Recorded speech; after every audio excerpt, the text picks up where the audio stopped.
অর্জিত প্রতিরক্ষা, অর্জিত প্রতিরক্ষা বা তৃতীয় প্রতিরক্ষা ব্যবস্থা তথা অর্জিত যেটা তোমার অর্জন করা হয়েছে, এটার মধ্যে কিছু ভাগ আছে। তোমাকে বলবে নিচের কোনটি প্রাকৃতিক সক্রিয় প্রতিরক্ষা ব্যবস্থা। আশা করি দেখতে পাচ্ছ। নিচের কোনটি প্রাকৃতিক সক্রিয় প্রতিরক্ষা ব্যবস্থা, বা তোমাকে বলবে নিচের কোনটি কৃত্রিম সক্রিয় বা প্রাকৃতিক অক্রিয়, কৃত্রিম অক্রিয়। এখন তুমি আগে বেসিক জিনিসটা আমি তোমাকে বুঝাই, তোমার অটোমেটিকলি মুখস্থ করা ছাড়া তুমি এটা পারবা। দেখো, সবসময় বুঝবা সক্রিয় আর অক্রিয় মানে কি সেটা বুঝো। সক্রিয় মানে হইতেছে তোমার বডিতে বা তোমার দেহে, তোমার দেহ অ্যান্টিবডি তৈরি করবে, অ্যান্টিবডি তৈরি করবে, মানে এখানে দেহ হচ্ছে অ্যাক্টিভ, এই জন্য এটার নাম হয়ে গেছে অ্যাক্টিভ বা সক্রিয়। আর অক্রিয় হচ্ছে তুমি বাইরে থেকে সরাসরি অ্যান্টিবডি দিবে, দেহের মধ্যে অ্যান্টিবডি দিবে, সরাসরি অ্যান্টিবডি দিবা। তাহলে দেহ কি অ্যাক্টিভ হইলো না, কারণ দেহ তো এখানে অ্যান্টিবডি তৈরি করছে না, মানে কি ইনঅ্যাক্টিভ। তাহলে এই দুইটা বেসিক জিনিস তুমি যদি বুঝো, তোমার জন্য একদম সুন্দর, একদম ক্লিয়ার কাট হয়ে যাবা সবকিছু। সক্রিয় মানে তোমার দেহ অ্যান্টিবডি তৈরি করবে, আর অক্রিয় মানে কি তুমি বাইরে থেকে সরাসরি অ্যান্টিবডি তৈরি করবা। এখন আগে আমরা এইটা বুঝি, আমরা অক্রিয়টা বুঝি। দেখো, তোমাকে যদি বলে নিচের কোনটি কৃত্রিম অক্রিয় প্রতিরক্ষা ব্যবস্থা বা প্রাকৃতিক, তুমি আগে দেখবা যে অক্রিয় বলছে, তার মানে সরাসরি আমি অ্যান্টিবডি ঢুকবো। দেখো, অ্যান্টিবডি কথাটা লেখা আছে, অ্যান্টিবডি কথাটা লেখা আছে, পাইছো? কারণ কি, অম্লা থেকে ক্যালস্ট্রামের মাধ্যমে মা থেকে শিশুতে সরাসরি অ্যান্টিবডি ঢুকতেছে। শিশু দেহ কি এখানে অ্যান্টিবডি তৈরি করতেছে না, মায়ের দেহ থেকে বাইরে থেকে আসতেছে, তাহলে এটা কি অক্রিয়। আবার ইনজেকশনের মাধ্যমে সরাসরি অ্যান্টিবডি দিচ্ছি, কিংবা আমরা করোনার সময় প্লাজমা থেরাপি দিছি, মনে আছে? প্লাজমা থেরাপিতে প্লাজমাতে কি থাকে, অ্যান্টিবডি থাকে, সুস্থ হওয়া লোকজনের করোনার এগেইনস্টে অ্যান্টিবডি থাকে। তাহলে বাইরে থেকে সরাসরি দিচ্ছ, তার মানে সেটা কি অক্রিয়। এখন তুমি বলো যেটা অম্লা সেটা কি প্রাকৃতিক বিষয় না, আর যেটা ইনজেকশন সেটা কৃত্রিম বিষয় না? দেখো তো কত সহজে পারা গেল। এখন আসো সক্রিয়র মধ্যে। তাহলে এখানে কি আমি সরাসরি অ্যান্টিবডি দিব না, সরাসরি অ্যান্টিবডি দিব না। কি হবে, অ্যান্টিজেন আসবে দেহের মধ্যে। কি আসবে, অ্যান্টিজেন আসবে। তোমার দেহে কি আসতেছে, অ্যান্টিজেন তোমার দেহে আসতেছে, যার কারণে তোমার দেহে পরবর্তীতে অ্যান্টিবডি তৈরি করতেছে। তাই অ্যান্টিবডি তৈরি হচ্ছে তোমার দেহের মধ্যে, আর অ্যান্টিজেন বাইরে থেকে আসতেছে। যেরকম দেখো, তুমি যদি আগে আসো হাসপাতাল বা ক্লিনিক, ভ্যাকসিনেশন, এই দুটো পরে, আগে এটা আসো। ভ্যাকসিনেশনে আমরা কি দিই বলতো, অ্যান্টিজেন ইউজ করি, আমরা অ্যান্টিবডি ইউজই করি না। কি ইউজ করি, অ্যান্টিজেন ইউজ করি। তাহলে তুমি বুঝতে পারতেছো যেটা 100% সক্রিয়, কারণ অ্যান্টিজেন দেহের মধ্যে আসলে দেহ সক্রিয় হয়ে অ্যান্টিবডি তৈরি করবে। আবার হাসপাতাল বা ক্লিনিকে যখন সংক্রমণ, কারণ হাসপাতাল বা ক্লিনিকে অসংখ্য রোগী আছে, রোগীর থেকে অ্যান্টিজেন গুলা রোগ জীবাণু ছড়াবে, তাহলে জীবাণু দেহের মধ্যে আসলে এটা কি সক্রিয়। এখন তুমিই বলো যেটা ভ্যাকসিনেশন সেটা কি কৃত্রিম ভাবে প্রয়োগ করা হচ্ছে, আর যেটা হাসপাতাল প্রাকৃতিক ভাবে। তুমি দেখো হাসপাতালে এক রোগী দেখতে গেছো, নর্মাল, প্রাকৃতিক মানে কি নর্মাল, তখন তুমি অ্যান্টিবডি গেইন করে ফেলাইছো, তাহলে এটা অটোমেটিকলি প্রাকৃতিক। আর জীবনে তোমার এখান থেকে ভুল হবে না। আচ্ছা আসো এর পরের টপিক, অ্যান্টিবডির প্রকারভেদ। মাথা নষ্ট গুরুত্বপূর্ণ জিনিস। কি বলছি, মাথা নষ্ট গুরুত্বপূর্ণ জিনিস, এইটা কখনোই আমাদের ভুল করা যাবে না। অ্যান্টিবডির প্রকারভেদ, এখান থেকে প্রচুর পরিমাণে প্রশ্ন আসছে। মেডিকেল 16, 21, ডেটা 19, মেডিকেল 24 এটা প্রশ্নটা আসছে, দেখছো?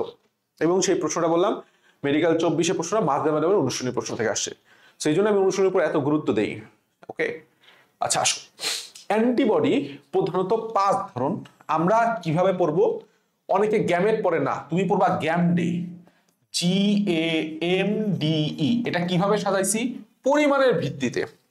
তাহলে সবচেয়ে বেশি পরিমাণ কোনটা থাকে, IgG, যার চেইনকে বলা হয় হচ্ছে গামা চেইন, এটাকে বলা হয় আলফা চেইন, এমটাকে বলা হয় mu chain, delta chain, epsilon chain. তো এখন জি পরিমাণ সবচেয়ে বেশি, কত পার্সেন্ট তুমি জানো, 75%। তারপরে হচ্ছে এ, যেটাকে বলা হয় 15%, তারপর হচ্ছে এম। তো এম দিয়ে মনে রাখবা একটা কথা, মেগা। এমটা যদিও মিউ, কিন্তু মেগা মানে কি সবচেয়ে বড় অ্যান্টিবডি, আকারের সবচেয়ে বড় অ্যান্টিবডি হচ্ছে এম, এমতে মেগা, মেগা মানে কি বড়। তো সবচেয়ে বেশি থাকে কে, জি, সবচেয়ে বড় কে, এম। এখন আসো ভেতরের মধ্যে, খেয়াল করো জি, জি মানে কি গ, গ মানে হচ্ছে গর্ভাবস্থা। তাহলে গর্ভা হলে কি হবে, ম্যাটারনাল কথা আসবে, ম্যাটারনাল গর্ভ ধারণ করছে তাহলে ম্যাটারনাল মা হবে। তাহলে গর্ভাবস্থা আমরা অতিক্রম করে কোনটা, গ, জি, জি আই জি জি। এখন আসো এম নিয়ে কথা।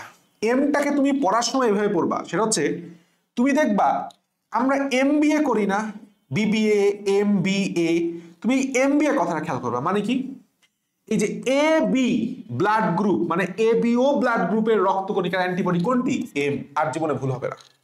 আসো আকারে সবচেয়ে বড় একটু আগেই বললাম, আকারে সবচেয়ে বড় একটু আগেই বললাম। এরপরে আসো এ, সব ক্ষরিত তরলে আইজি থেকে মায়ের দুধে। দেখো আইজি এর আর একটা নাম আছে, এটাকে বলা হয় সিক্রেটরি।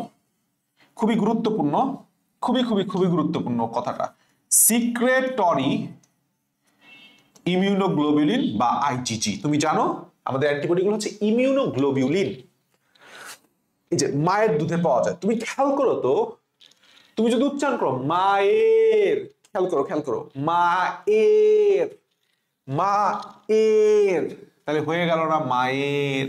বা লিখো তুমি মা লেখো মা, এ পাইছো না, এ পাইছো না, তাহলে সেটা হচ্ছে আইজি এ। তাহলে দুইটা জিনিস টানা মুখস্থ, মায়ের এর এ। মায়ের দুধে কোন অ্যান্টিবডি পাওয়া যায়, আইজিএ। আর নিচের কোনটিকে সিক্রেটরি অ্যান্টিবডি বলা হয়, উত্তর হচ্ছে আইজিএ। এখন আসো, তাহলে হয়ে গেল আমাদের তিনটা হয়ে গেছে। এখন আসো আমাদের ডি, মনে রাখতে হবে বিডি বাংলাদেশ, বিতে হচ্ছে বি কোষ সক্রিয়করণে ভূমিকা পালন করে। কি করে, বি কোষ সক্রিয়করণে ভূমিকা পালন করে। ডিতে কি ডি, আর লাস্টে আছে ই, অ্যালার্জি হিস্টামিন ক্ষরণ উদ্দীপ্ত করে, এটা খুবই গুরুত্বপূর্ণ মনে রাখতে হবে। আমরা অ্যালার্জি হলে কি খাই, হিস্টামিন খাই। তাহলে অ্যালার্জির সাথে হিস্টামিনের সম্পর্ক আছে। তুমি জাস্ট মনে রাখবা অ্যালার্জি, অ্যালার্জি আমরা অ্যালার্জি লিখি হচ্ছে ALERGY দিয়ে। তুমি আজকের থেকে অ্যালার্জি লিখবা এইভাবে, অ্যালার্জি ই দিয়ে, তাহলে আর জীবনে ভুল হবে না। এই যে আবার অনেকে ভেবে পড়ে অ্যালার্জি লাস্টে ই আছে, আমাদের অ্যান্টিবডি শেষ। তুমি যদি প্রশ্ন দেখো, দুধের দুধে, দুধ মানে হচ্ছে সিক্রেটরি, দুধ মানে হচ্ছে কি সিক্রেটরি জিনিস না, বুকের দুধ, তাহলে অবশ্যই পাওয়া যাচ্ছে কি নবজাতকের প্রতিরক্ষা কার্যকর ইমিউনোগ্লোবুলিন এ। কোন অ্যান্টিবডি ছত্রাকের সংক্রমণ প্রতিরোধে ভূমিকা পালন করে। দেখো ছত্রাকের সংক্রমণ বলুক বা অ্যালার্জি বলুক, দুইটাই বললাম আইজিই। তুমি যদি উত্তরটা দেখো, আমাদের উত্তর কি দিছে এখানে, দুইয়ের ডি দিছে। এই জায়গায় সবচেয়ে মজার বিষয়, স্টুডেন্ট যে জায়গাটা ভুল করে, কারণটা কি, আমরা মনে করি যে জিনিসটা আমি তোমাকে কেমন বললাম যে ছত্রাক আক্রমণ করে, এটা ডেন্টাল 22-23-এর প্রশ্ন, এটা আলিম স্যারের থেকে আনা হয়েছে এবং এটা মাঝে আলিম স্যারের বই থেকে আনা হয়েছে। আমি তোমাকে বলতেছি প্রশ্নটা সলভ করেছি এই জন্যই, এই প্রশ্নটা যে ছত্রাক আক্রমণে ভূমিকা রাখে কে, উত্তর হচ্ছে আইজিএ। তো ছত্রাককে অনেকে মনে করো যে এটা বোধহয় তোমার আইজিই হবে, অ্যালার্জি হবে না। এই জিনিসটা এক্সট্রা ইনপুট টানা মুখস্থ রাখতে হবে, ছত্রাক সংক্রমণে ভূমিকা রাখে আইজিএ। আচ্ছা আমরা এই যে 24-এর প্রশ্নটা যেন কই গেল, এই যে অ্যালার্জিক অ্যান্টিবডি, যখন বলবে অ্যালার্জি ই তাহলে আইজিই। খেয়াল করছো, মাতৃদুগ্ধ বলুক বুকের দুধ বলুক কি হবে, আইজিএ হবে। কোন রক্তকণিকা দেহে অ্যান্টিবডি তৈরি করে, এই প্রশ্নটা খুবই গুরুত্বপূর্ণ। আসো আমরা একটু অ্যান্টিবডি তৈরি নিয়ে আসি। অ্যান্টিবডি, তুমি জানো যে আমাদের যে রক্তগুলিকা তথা ব্লাড যেই সেলগুলো আছে, সেলের মধ্যে এক প্রকার সেল আছে হচ্ছে ডাব্লিউবিসি, এক প্রকার আছে আরবিসি, আর এক প্রকার আছে হচ্ছে প্লেটিলেট। এর মধ্যে ডাব্লিউবিসি হচ্ছে প্রতিরক্ষায় সবচেয়ে গুরুত্বপূর্ণ ভূমিকা পালন করে। এখন ডাব্লিউবিসির মধ্যে আর এক প্রকার রক্তকণিকা আছে যার নাম হচ্ছে লিম্ফোসাইট। কি নাম, লিম্ফোসাইট। এখন লিম্ফোসাইট দুই প্রকার, একটাকে বলা হয় বি লিম্ফোসাইট আর একটাকে বলা হয় টি লিম্ফোসাইট। বি লিম্ফোসাইট পরবর্তীতে বিভাজিত হয়ে তৈরি করে প্লাজমা সেল, এবং প্লাজমা সেল থেকে হচ্ছে ইমিউনোগ্লোবিউলিন তৈরি হয় বা যেটাকে আমরা বলি অ্যান্টিবডি। তাহলে তোমাকে যদি প্রশ্ন করে যে অ্যান্টিবডি তৈরি করে কে, তোমার প্রশ্নে যদি প্লাজমা সেল থাকে, প্রশ্নে যদি প্লাজমা সেল থাকে তুমি প্লাজমা সেল তাকাবা, যদি প্লাজমা সেল না থাকে বি লিম্ফোসাইট থাকে তখন তুমি বি লিম্ফোসাইট তাকাবা। এই দেখো বি লিম্ফোসাইট আছে, কারেক্ট আনসার বি। নিচের কোনটি অ্যান্টিজেন নয়, প্রোটিন, পলিস্যাকারাইড, লিপোপ্রোটিন।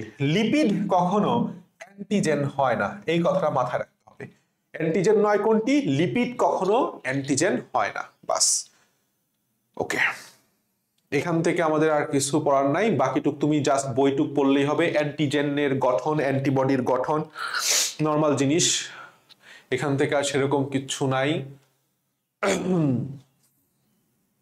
এই যে আশরাফ স্যারের প্রশ্নটা মানে কি? আশরাফ স্যার হচ্ছে তোমার লেকচারে যে পাবলিকেশন বি কোষকে সক্রিয় করে, তাহলে তুমি মনে রাখবা BD, D D D D D D. এই প্রশ্নটা গুরুত্বপূর্ণ মনে হচ্ছে আমার কাছে, এই প্রশ্নটা গুরুত্বপূর্ণ মনে হয়েছে আমার কাছে অ্যান্টিবডি ব্যবহার করে। আচ্ছা,